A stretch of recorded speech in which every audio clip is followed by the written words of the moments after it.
Welcome back to the In Chamber. I'm your host, Tom Schumann. Writing for the high school newspaper helped guide me at an early age to knowing what I wanted to do and led to a lengthy career in journalism and communications. And that ability to write, and at least the enthusiasm for doing so, was crafted at an even earlier age. I start this way to simply give one example of the importance of K-12 education. It may or may not directly lead to that career choice for someone, but we all know it sets the stage for an individual's future learning and development. K-12 education is our topic today, and our guest is the very first person to serve as Indiana's Secretary of Education. This position, part of the governor's cabinet, replaces the former independently elected Superintendent of Public Instruction. Dr. Katie Jenner, welcome to the In Chamber. Thank you, Tom. It's wonderful to be on here today with you. And I tell you, your story kicking it off about writing for the high school newspaper really informed your career path. Not to dig right in, but that was kind of my path as well. I had an internship in high school, and I actually interned with my high school principal. And with at our local Senator Wendell Ford Center in Kentucky. He was a Kentucky senator. So it kind of merged the education and political service side. So little did I know that my life path would lead here. But I just can't thank you enough, Tom, and the Indiana Chamber for the opportunity to join you today to just talk about, how critical it is ahead that our K-12 partners and my fellow colleagues around the state work with our business and industry leaders to just better prepare students for lifelong success. And again, thank you for joining. I look forward to the conversation. Oh, absolutely. So Katie, as I mentioned, you're the first person to have this job, or at least with this title. So is that a good thing? To be able to kind of set the stage for things, or is it a little daunting to be the first person in the role as it's currently structured? So Tom, I am thrilled to serve the state of Indiana. Education is such a passion area. I go to bed thinking about it, wake up thinking about it, and sometimes in the middle of the night, wake up thinking about it. So I'm really thankful for the opportunity again to serve our state. And we're committed right out of the gate. And I say we, our team at the Department of Education, is to listen first. And we're spending a lot of time right out of the gate listening to educators, to parents, to students, and also to community leaders, including our business and industry. So this external engagement and internal engagement, we hope will yield dividends as we develop our strategic vision going forward and really help educators understand their why and why K-12 education is so critical, and help business and industry leaders consider how they might be helpful to, again, helping support students. So really thrilled to be serving in this role, and thank you for that question. Yeah, so Katie, pre-2020, a listening tour, as you just described, would probably involve a lot of miles in the car and traveling the state of Indiana. I assume you're doing a lot of this virtually now. Is it actually a little more efficient to be able? I know we love the face-to-face and so forth, but are you getting more done in a maybe a shorter time period, even being able to hear from even more people virtually? That's a great point. And probably, we're on Zoom calls or face-to-face meetings back to back almost every day. So it maybe that is a positive out of COVID, is the level of productivity in doing these listening sessions. Well, we'll ask more about obviously the pandemic and its effect a little bit later, but we always got to look for those positive signs. Absolutely. Yes. So I keep emphasizing you're the first person to serve in this role, but we should point out you're coming from a position in which you were senior education advisor to Governor Holcomb. So your old boss is your new boss. Talk about the working relationship you've developed with the governor and how you're working together in this area. So I have a great working relationship with Governor Holcomb, and I'm really thankful for the past year and a half prior to starting this role to have been able to get to know him and get to know his passion for education, training, and workforce initiatives, and just his passion for making Indiana better. And I'll also add, you talked about he was your old boss and your new boss. A story that many people don't know. When I was in Madison as a school district leader, Governor Holcomb was on a tour visiting a variety of school corporations around the state, and he was really looking at school corporations who had partnerships with higher education and industry to further develop that student pathway. And he actually stopped at Madison. So my first meeting of our governor was actually when he visited my school district in Madison. And he heard the passion and the work that the team in Madison was and continues to lead. And then, of course, again, my time with him, most recently as his advisor, I feel thankful to have him as my boss. I tell you that. He's passionate about this topic. You had the home field advantage in your first meeting with the governor. You were able to show off all the great things that were taking place in Madison. I've never thought about it that way, but maybe so. I mean, he was able to see right out of the gate our passion for serving kids. The 13 years we have students, we wanted to make the most of it. And again, I tell you, Tom, we have a variety of school corporations around the state who are doing just that. But again, glad he stopped at Madison. I was glad to meet him at that time. Well, you've touched on growing up in Kentucky and your experience in Madison, but talk about how some of your prior roles have helped shape you and prepare you for this position. It's a great question, and I paused to kind of think through the career experiences and different times in my life that have shaped my current thinking. The first one I'll highlight is I was a career and technical education teacher at the high school level. And so specifically, I taught business courses. And so in my class, it would consist of a variety of students, all learning levels, different grades. And my favorite class to teach was entrepreneurship.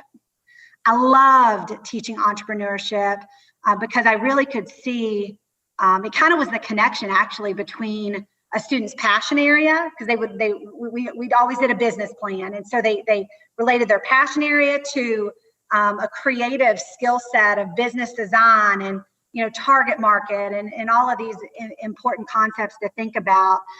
But we also, at the very end of the semester every year, we invited business leaders into our school to judge our entrepreneurship challenge.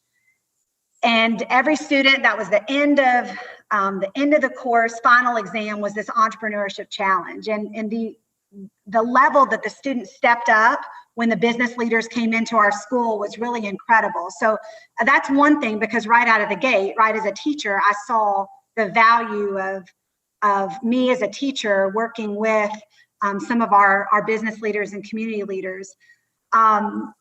The second one I would probably highlight that shaped my approach is my time at Madison Consolidated Schools in Southern Indiana. I spent about 10 years there in different administrator roles, but really worked with an incredible team that was willing to think differently. And when I say team, I mean not only internal, our educator community, but also our business and industry community, also our local mayor's office, also our local foundation and some of the philanthropies.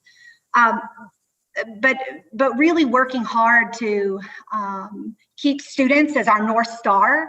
And together we were on a mission to just make an impact. And one of the impacts that we were all just very, very focused on was that time during high school when we might be able to help a student to experience a work-based learning opportunity. We started, our teachers started Cub manufacturing, and now they have a variety of different industries. They're like mini industries inside the school. And then there's a business leader. Our business and industry leaders serve as kind of advisory over these little mini industries in the schools. But I saw students light up with those opportunities. It kind of goes back to, Tom, your story about your discovery on your writing in high school. Yeah, absolutely. The other piece while at Madison that was really exciting to see, and again, we're starting to see this in different communities throughout the state, which is we have a lot of students earn dual credit in Indiana. About 64% of Indiana seniors leave with dual credit. And there's an opportunity, the Indiana College Corps, or even through CTE, high value industry certifications, where a student can leave with a post-secondary credential in high school. And why that matters is because you look at a county like Jefferson County, where our attainment rate is much lower than state average.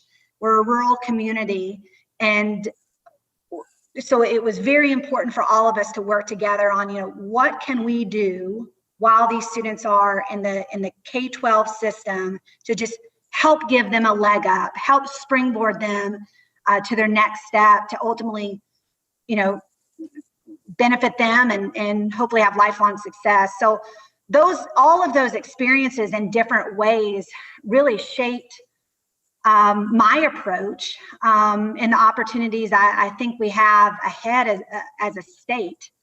And again, I'm sure you have more questions, Tom. I could go on and on about that one for hours, but I'll let you. Yeah, go ahead. I was going to say, one of those Madison business connections is a longtime board member of ours, Dave Ungrew. Yes. And Dave, and I also have some Southeast Indiana roots. I grew up in Dearborn County, so near the Lawrenceburg area. But I remember Dave, we talked about some of these education programs at one of our chamber board meetings, and Dave was inspired by that. I know he came to a session in Batesville where they were talking about what they were doing with partnerships between K-12, higher ed, and the business community. So all those things tie together. All that leads to talk a little bit, how do we spread this innovation in the schools to even more schools across the state? Is that one of the things that you see the department kind of eventually focusing on? So I'm going to answer that question, but I'm also going to kind of brag a little bit on Dave Ungrew, Sure. and Roger Williams and Dominic Grody and Dan Bachman, and I could go on and on and on. There was a period of time in Madison where our K-12 system was very siloed from our industry, and Dave Ungrew is one of the chief champions in helping us to start blurring the lines and seizing the opportunity we have locally. So can't thank those individuals and Dave Ungrew enough for their work, and how that transcends across the state is in the opportunities ahead, and how we're thinking about it as a department is, we're often asking the question of a couple things. How might we highlight and celebrate some of the work already happening in our communities? And some of the communities that I think about, Tom, include up in Elkhart County in the north, where they're doing a lot of pre-apprenticeship work and again, blurring those lines, breaking down the silos. I also think down in Southeastern with the work in Ripley County and Batesville in the schools, again, blurring the lines between K-12 higher ed industry to just maximize opportunity for kids. Perry County, Park County. I mean, I could go on and on around the state, but for the listeners today, I have to wonder how many people know about some of the good seeds that are planted across our state. And how, go ahead, Tom, I can tell you. I was going to say, this is a case where we want those blurry lines. And, Katie, in my years at the chamber and writing for our Biz Voice magazine, there were times not that long ago when we'd be doing stories in communities, and educators would say that, yeah, we didn't reach out to the business community. We didn't quite know how to approach it. And the business leaders would say the same thing. We didn't reach out to the schools. Do you see a ton of progress being made, and hopefully those conversations or those lack of conversations just going away, that everybody realizes they need each other and they have to work together? So Tom, I remember the time very, very clearly, and it wasn't too far off, 10 or 15 years ago, where we were almost finger pointing at each other, right? It's you, and it was back to, no, it's you. I 100% see an improvement in this space, and we could again talk for hours on why that is, but I think it comes down to if students are our North Star, a lot of the debate is how you get there, and when you come to the table, when you bring everyone together, that's when we can best build the bridges to. For the students. So I do see that as a huge opportunity for Indiana ahead. And I think for the business and industry leaders on the call, I hope that you're comfortable reaching out to your local K-12 partners, and please let us know, of course, how we can help too. You've mentioned a couple of times the students being obviously that ultimate North Star, but there's so many groups in education, from your administrators and your teachers and your school boards and the parents and others, but eventually it comes down to the students. But how do you, and as you go along in your position, deal with all the constituencies and try to get everybody on that same page? And I shared this a bit earlier, but let me dig more into it. Our approach is we're starting by listening. So listen first to understand, right? So we're doing, as you mentioned, the Zoom calls have allowed a lot of listening. So as we're doing a lot of listening, one of the things our team is really listening for is the opportunity within the conversation. Most of the conversations we have, if not all, the students are our North Star, doing everything we can to best support them. It's a lot of times the how that is debated. So really listening to the various ideas and understanding, how might we as a state further move this needle and make sure K-12 is the best foundation that it can be as students move forward.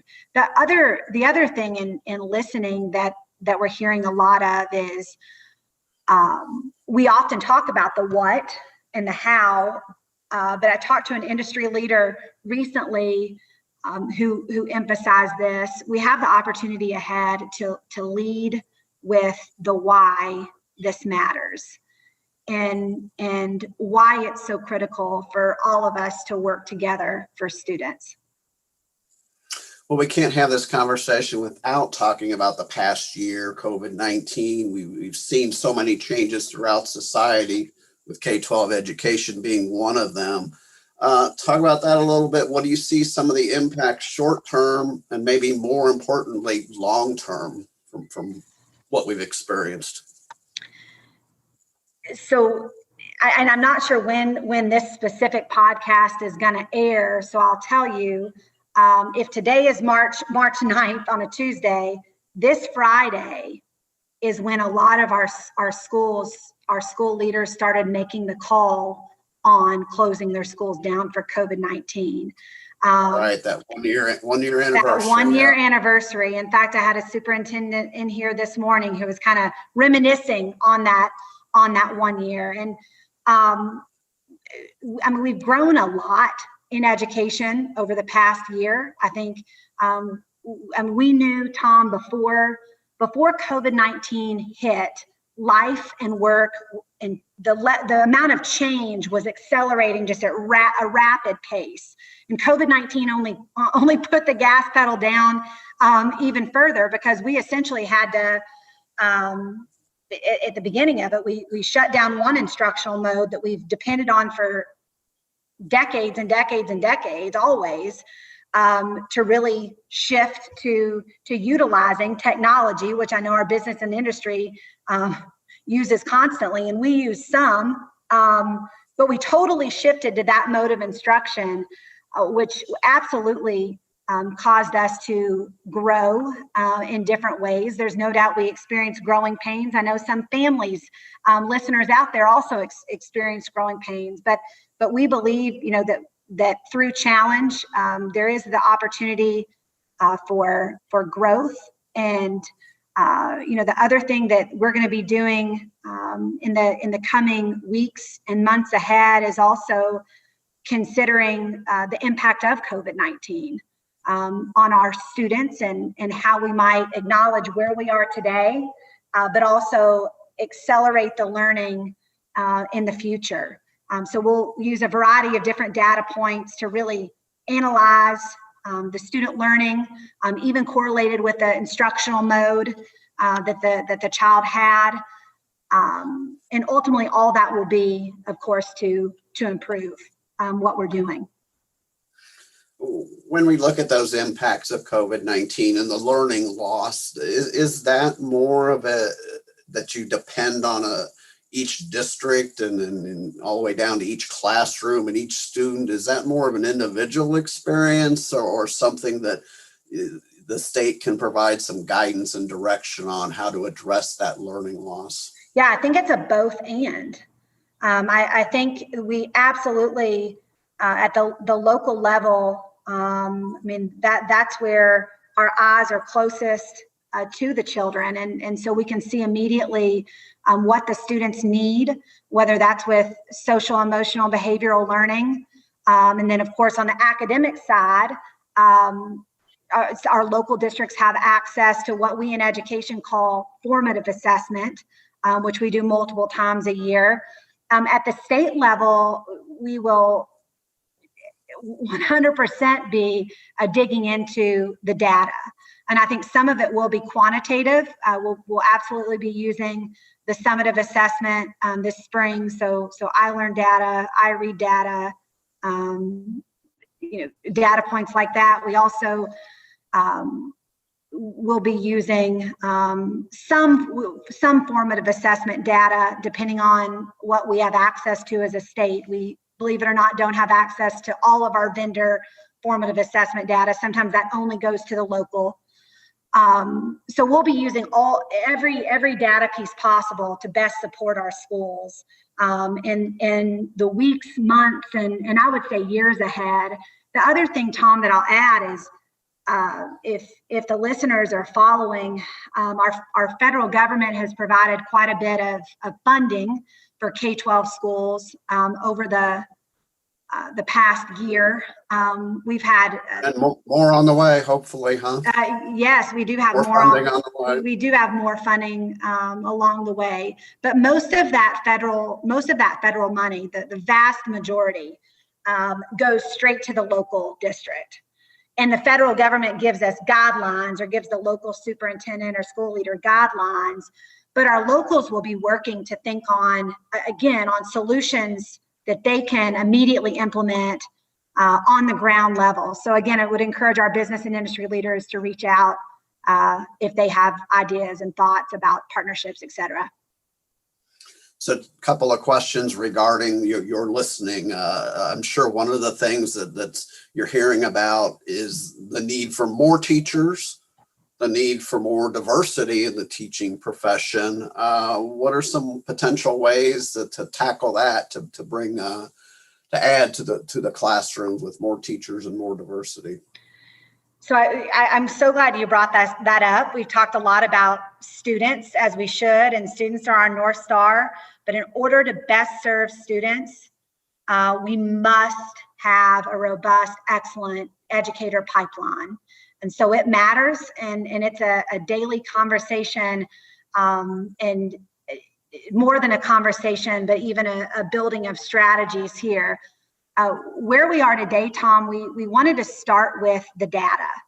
And so our Department of Education team has pulled here's everything we know about the educator pipeline. And we've asked Commissioner Lubbers at the Commission for Higher Education to please tell us everything you know at the Commission for Higher Education.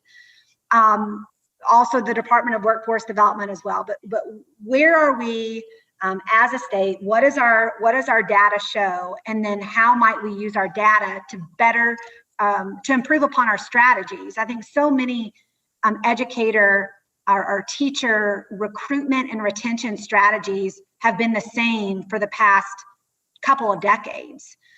Same strategies, year after year, same strategies. And really, we see where we are today. We still need, right? We still need a lot of work in this area, and it matters.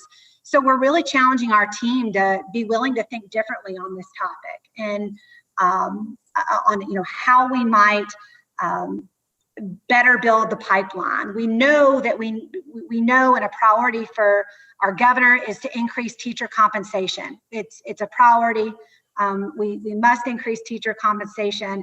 We also feel like, though, that we must elevate the profession and continue, celebrating the good work happening in our schools by our teachers. We want students, just like you had your high school experience, Tom, we want students in high school to say, hey, I want to be a teacher. I want to go into education. And you talked about teachers. I can tell you the name of that teacher 40 years ago who was an English teacher who led our journalism class. I can't remember the name of every high school teacher from 40 years ago, but I remember that one specifically. Who was that teacher, Tom? Give him a shout out. That was Roger Bear, was the teacher at East Central High School in St. Leon, Indiana. Wow. English teacher who helped teach about journalism and all that. So, what an impact. What an impact. And I think that I'm glad you shared that teacher's name, because we cannot, we must highlight our teachers and educators and the good work happening in our schools as much as we can moving forward. We know we have improvements and opportunities that we can continue to do in the K-12 space, but I think anytime we can highlight is important. Well, the second question, as far as listening, which means I won't put you on the spot entirely, because I know you want to finish that listening, and that'll help formulate some of your priorities.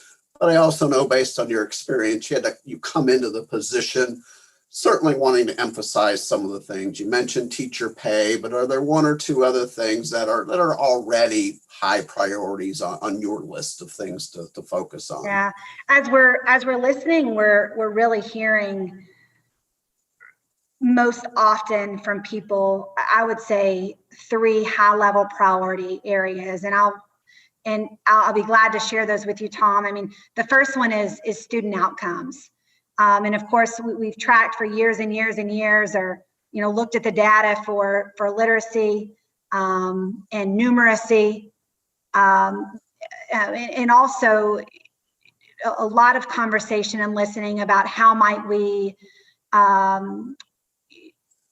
better understand and measure even college and career readiness, a student's engagement, exploration, experiences within that space.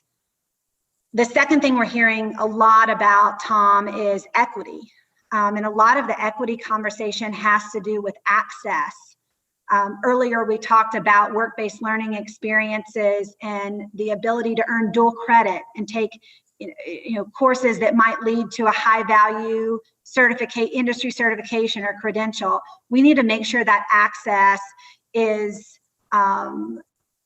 available and scaled throughout our state. So not only for students of color, also for students who are low income, students with special needs, et cetera. And then that third priority area that we're hearing a lot about really comes to capacity building and talent.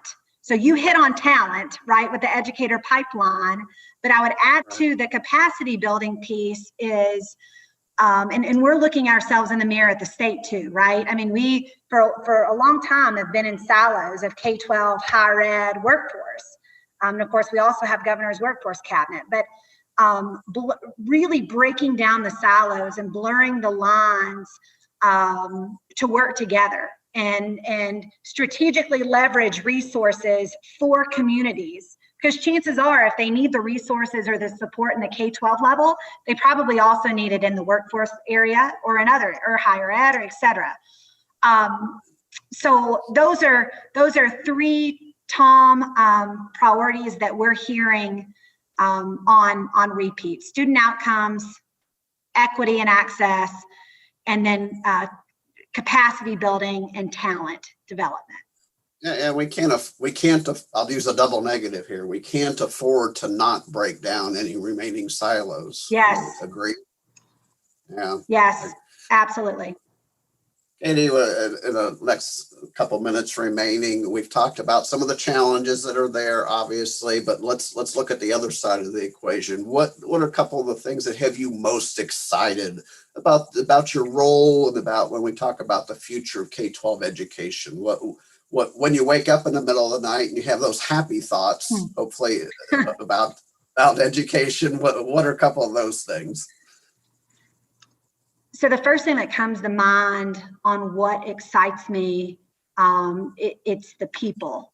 I mean, our human capital in our state is one of our greatest assets, if not the greatest. It's the ideas, it's the creativity, it's what's happening in our state and the potential ahead with people, educators, business leaders working together to lead it forward. So people is the first thing that really excites me, and doing everything we can to support Hoosiers.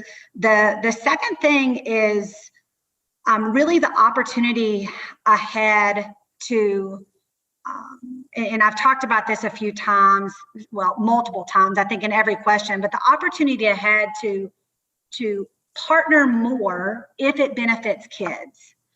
And another one, to remove these barriers also that's prohibiting partnerships or prohibiting progress. I mean, we want to do everything possible when a school calls us to get to yes. If it falls within the law, and if it's what's best for kids, and if it promotes positive partnership in their community, we want to try to help communities, schools, and ultimately educators who impact kids get to an innovative solution with permission to rethink and transform when it's helpful. Katie, away from the education world, what do you like to do in your spare time when you're not working, listening? What are some things you enjoy? That might be the toughest question that you provided. There was another pause there. Yeah, well, it's funny. I mean, spare time is hard to come by. It's hard to come by, but I am married with two 11-year-old little girls. And so in my spare time, I'm absolutely spending time with family and friends. My team here at the department, they work out a lot. I did not work out a lot in the past, so they've inspired me to increase yoga and exercise and all of these other things. So I probably wouldn't have put that on my list, Tom, as high as I should have in the past, but now I would. I also, once the COVID restrictions are lifted, I love to travel and see the country, see the world, to ultimately learn.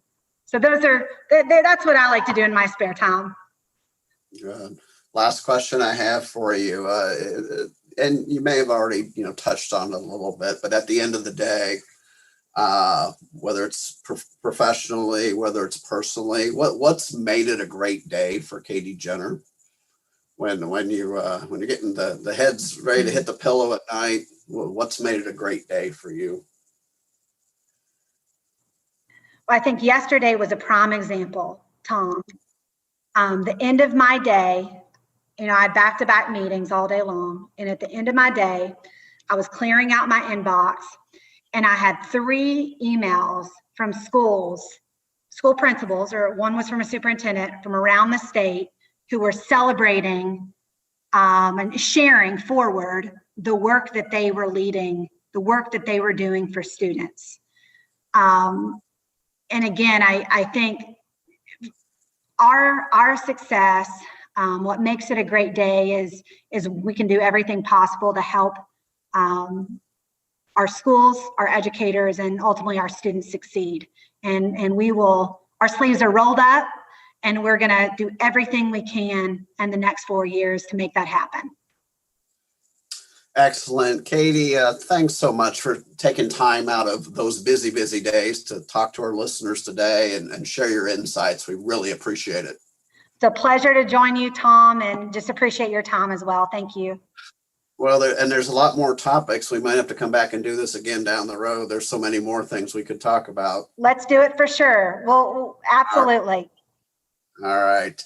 Everyone, we thank again Katie Jenner, Indiana Secretary of Education. We're sure you enjoyed that conversation. Coming up in the next few episodes, we'll go back in the business world. We're going to learn more about the Export-Import Bank and the services that it offers and for help that it can provide companies that look into exporting. And down the road, also in April, we'll have a conversation with AJ Patton. He is an entrepreneur originally from Terre Haute, doing some wonderful things around clean energy, affordable housing in the Chicago area, and looking at bringing some of that back home to Indiana. So we look forward to sharing those stories with you. Quickly on the Indiana Chamber side, we encourage you to visit indianachamber.com, check out the full array of virtual programs and events that we have coming up. And we always encourage you to check out the Biz Voice magazine. Our current issue, the February issue, has much on education, K-12, higher education workforce as part of the outstanding talent driver of Indiana Vision 2025. All that's available at bizvoicemagazine.com. Thank you as always for listening. We'll be back with our next episode in 2 weeks.